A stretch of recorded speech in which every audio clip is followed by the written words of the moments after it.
Elections వచ్చేటప్పుడు ఖచ్చితంగా ప్రజల్లో ఉండి ఖచ్చితంగా ప్రజల మన్ననలు పొంది గెలిచే సీట్లు వాళ్ళకే ఉంటాయి. కొన్ని ఎమ్మెల్యేలు మినిస్టర్ల విషయాలకు వచ్చినప్పుడు మినిస్టర్స్ ఆల్రెడీ ఆ కాన్స్టిట్యున్సీలో వాళ్ళు బలంగా ఉంటారు కాబట్టి ఒకవేళ కొందరిని పక్క కాన్స్టిట్యున్సీకి మార్చినా ఆ 2 కాన్స్టిట్యున్సీని గెలిపించే బాధ్యత ఆ మినిస్టర్ల మీద పెట్టడం అనేది మనం గమనిస్తున్నాం. అండ్ మూడవది, నిజంగానే ఎవరికైనా సీటు లేదు అంటే 4.5 సంవత్సరాలు మనకి అవకాశం ఇచ్చారు. అండ్ ఎమ్మెల్యేలు, ఎమ్మెల్సీలు, ఎంపీల మీటింగ్స్ ఏదైతే గడప గడపకి మన ప్రభుత్వ కార్యక్రమం మీటింగ్స్ జరిగినప్పుడు క్లియర్ కట్గా జగన్మోహన్ రెడ్డి గారు చిన్న పిల్లలకు చెప్పినట్టు చెప్పారు, నాకు మిమ్మల్ని ఎవరిని వదులుకోవటం ఇష్టం లేదు, అందరం కలిసి ప్రయాణం చేయాలనుకుంటున్నాం. నా వరకు నేను ప్రజలకు ఇచ్చిన ప్రతి వాగ్దానాన్ని ఎంత కష్టమైనా కూడా ఈరోజు నెరవేరుస్తూ ఎక్కడా కూడా ఎవరికి ఇబ్బంది లేకుండా చూసుకుంటున్నా.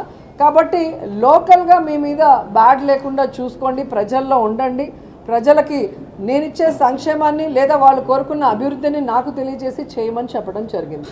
సో కంటిన్యూస్గా సర్వేలు జరుగుతూనే ఉన్నాయి.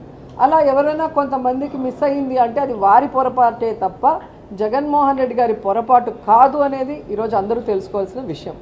అండ్ ఇంకోటి, ఈరోజు వాళ్ళకి వాళ్ళు కొంతమంది ఊహించేసుకొని సీట్లు రాలేదనేసి వాళ్ళు బాధపడితే దానికి మనం ఏం కూడా సమాధానం చెప్పలేము. ఏదైనా మార్పులు చేర్పులు ఉన్నా కూడా పిలిచి వాళ్ళతో 2-3 డిస్కషన్స్ అయిన తర్వాతే మార్పులు జరుగుతున్నాయి తప్ప ఎక్కడా కూడా బ్లంట్గా మార్పులు అనేది జరగట్లేదు. ఇంతవరకు ఎవరిని పిలవలేదు, పిలిస్తే చెప్తారు వాళ్ళే. మీకు టెన్షన్ పడాల్సిన అవసరం లేదు, ఎందుకంటే మీ బంధువులు ఎవరు ఎమ్మెల్యే క్యాండిడేట్లు కాదు. సో ఎవరినన్నా మార్చినా సాక్షిలో నెక్స్ట్ డే మార్నింగ్ వస్తుంది కదా. సో అంత లోపలే ఎందుకు ఇంత టెన్షన్ మాకైతే అర్థం కాలేదు. ఎమ్మెల్యేలకు టెన్షన్ ఉండొచ్చు కానీ మీకెందుకు టెన్షనో నాకు అర్థం కాలేదు.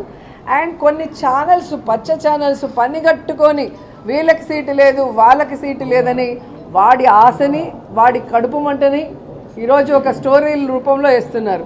వాళ్ళకి నేను చెప్పేది ఒక్కటే, మీరు ఎంత కడుపు నొప్పితో ఎన్ని స్టోరీలు వేసినా మీ మాటను బట్టి జగన్మోహన్ రెడ్డి గారు సీటు ఇవ్వరు, మార్చరు.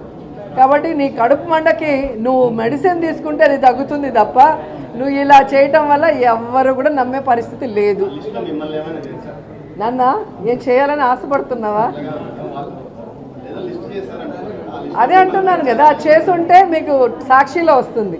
సో సాక్షిలో వచ్చింది అంటే ఖచ్చితంగా గవర్నమెంట్ డెసిషన్ తీసుకున్నట్టు. ఈనాడులోనో ఆంధ్రజ్యోతిలోనో ఎల్లో మీడియాలో వచ్చింది అంటే అది కడుపు మంటతో వచ్చింది అనేది మీరు గుర్తుపెట్టుకోవాలి. ఈరోజు పవన్ కళ్యాణ్కి కానీ చంద్రబాబు నాయుడుకి కానీ ఎవరికి ఎన్ని సీట్లో వాళ్ళకే తెలియట్లేదు, ఎంతవరకు సీట్లు పంచుకున్నది లేదు. అసలు మేనిఫెస్టో, కంబైన్డ్ మేనిఫెస్టో అన్నారు. ఆ మేనిఫెస్టో ఏంటో తయారు చేసుకోవడానికి వాళ్ళకి సమయం లేదా, లేకపోతే చేయడానికి ఐడియాలు రాలేదా నాకైతే తెలియలా. ఒక చోట నించోడానికే భయపడి చేస్తున్నారు చంద్రబాబు నాయుడు, పవన్ కళ్యాణ్ ఇద్దరు 2 చోట్ల నించోవాలనుకుంటున్నారు. సో ఎక్కడి నించోవాలా, ఎలా గెలవాలా, ఎవరికి ఎన్ని సీట్లు తెలియని వాళ్ళు మాకు సీటు ఉందా లేదా అని చెప్పి ప్రచారం చేస్తున్నారంటే ఇది జబర్దస్త్ని మించిన కామెడీగా ఉంది తప్ప మరొకటి లేదు.